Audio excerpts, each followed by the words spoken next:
Hey guys, चलिए मैंने आप लोगों को इसके पहले वाली वीडियो में बताया था कि ब्लड क्या है, उसके कनेक्टिव टिश्यू क्यों कहते हैं, वो किन किन चीज़ों से मिलके बना है वगैरह वगैरह।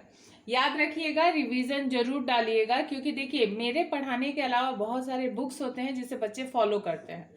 और हमेशा याद रखिएगा कि जो बच्चे एक रेगुलेटिव मेंटेन करके रखते हैं, बुक्स को फॉलो करते हैं, या कोई छोटे छोटे बहुत सारे लोग वीडियो छोड़ते हैं एजुकेशनल से रिलेटेड। बाकी वीडियोस की मैं बात नहीं कर रही हूँ, क्योंकि आजकल बच्चे क्या कर रहे हैं, पढ़ाई के अलावा पढ़ाई एक बहाना हो जा रहा है, प्लस वगैरह वगैरह वीडियो देखते रहते हैं। बट आप ये मत कीजिए, मैं ये आपको सजेशन देंगी, क्योंकि अगर आपको माध्यमिक और एचएस अच्छा करके बच्चे कुछ करना है ना, आईआईटी या जेई या कहीं भी जाना है, किसी फील्ड में जाना है बेटा, तो बहुत ज़रूरी है आपको एचएस तक आपका कॉन्सेप्ट क्लियर रहे। और इसके लिए बहुत ज़रूरी होता है बच्चों कि आप जितना हो सके, आपके अंदर जितना कन्फ्यूजन है उसे क्लियर कीजिए। जो डाउट है, अगर आपको कोई भी मेरे पढ़ाए हुए वीडियो से रिलेटेड डाउट हो तो आप कमेंट में प्लीज़ लिखिए, क्वेरी कीजिए, क्वेश्चंस कीजिए, मैं उसका आंसर दूंगी, मुझे उससे कोई ऑब्जेक्शन नहीं है। ओके आज मैं आपको थोड़ा सा एक टॉपिक बताने जा रही हूँ, that is the function of protein present in plasma. क्या बताने जा रही हूँ? Function of protein. आपको मैंने पहले वाले वीडियो में बताया था कि ब्लड के दो पार्ट्स होते हैं, एक तो हुआ प्लाज्मा और एक हुआ ब्लड कॉर्पुलेस या सेल्स आप बोल सकते हैं।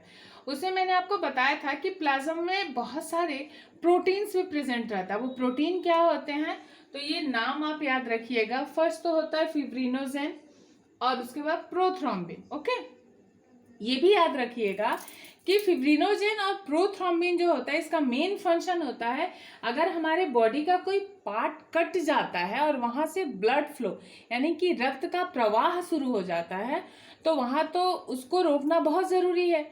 अब इसको रोकने के लिए या तो आप डॉक्टर के पास जाएं, वहां तक जाते जाते बहुत लेट हो जाता है, और कभी कभी छोटे कट होते हैं तो उसके लिए हम डॉक्टर्स के पास नहीं जाते हैं।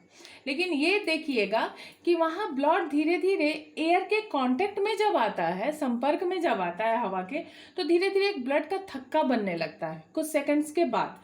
और ये जो रोल प्ले करते हैं मेन, ब्लड के प्लाज्मा में जो फिब्रिनोजेन और प्रोथ्रोम्बिन होते हैं बेटा, वो रोल प्ले करते हैं। ये दोनों मिलके बहुत सारे वहाँ केमिकल्स होते हैं। मैंने शॉर्ट वीडियो भी डाला था जिसमें आप लोगों को मैंने बताया था क्लॉटिंग फैक्टर्स ऑफ ब्लड कितने होते हैं, याद रखिएगा 13 फैक्टर्स होते हैं।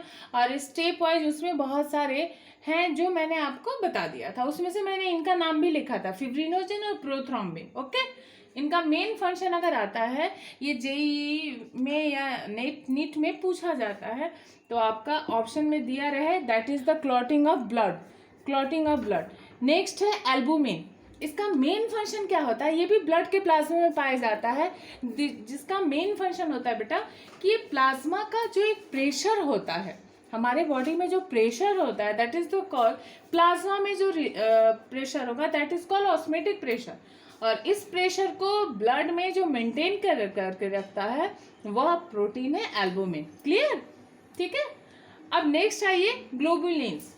एक्चुअली ये भी एक प्रोटीन है। आप लोगों ने पढ़ा होगा कि हमारे बॉडी में किसी भी बाहरी बैक्टीरिया से या किसी भी रोग से लड़ने की जो क्षमता होती है, डिफेंस पावर होता है, या हमारे बॉडी में जो एंटीबॉडीज होते हैं, ठीक है, उनका मेन फंक्शन ही क्या होता है बेटा, आप बाहर से जो भी वायरस या बैक्टीरिया जो डिजीज के कॉजेज होते हैं, उनसे डिफेंस पावर आपका ये तैयार करता है।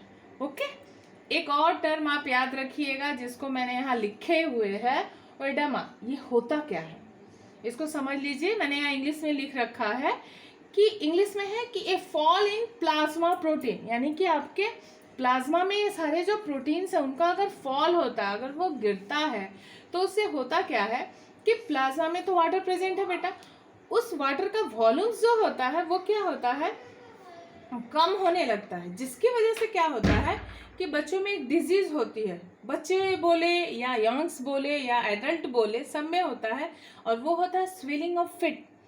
पैर के नीचे का हिस्सा देखिएगा, पाँव जिसको हम कहते हैं चलती भाषा में, वो फूल जाता है, सूजन आता है। और ये 40 के बाद ना हम ज़्यादा देखते हैं, बच्चों में तो कम होता है, बच्चे दौड़ते हैं उनमें कम होता है, पर 40 के बाद 45 के बाद देखा जाता है। और ज़्यादातर औरतों में ये ऑब्जर्व किया जाता है, ठीक है, महिलाओं में ज़्यादातर देखा जाता है कि पाँव का जो एड़ी जिसको हम चलती भाषा में कहते हैं वो बेटा फूल जाता है, सूजन हो जाता है। कभी कभी डॉक्टर्स कहते हैं कि बॉडी वेट की वजह से हो रहा है, आप एक्सरसाइज कीजिए, आप अपने डाइट पे ध्यान दीजिए, खान पान पे ध्यान दीजिए। लेकिन उसके अलावा एक और जो कारण होता है, fall of plasma proteins, okay, that term is called oedema. इतना आज के लिए मैंने समझाया। इस वीडियो को प्लीज़ बेटा आप लाइक कीजिए, सब्सक्राइब कीजिए और मुझे फॉलो करते रहिए। उसके अलावा एक चीज़ ज़रूर याद रखिएगा, घर में किताबों को ज़रूर और ज़रूर पढ़िए। Okay, bye guys.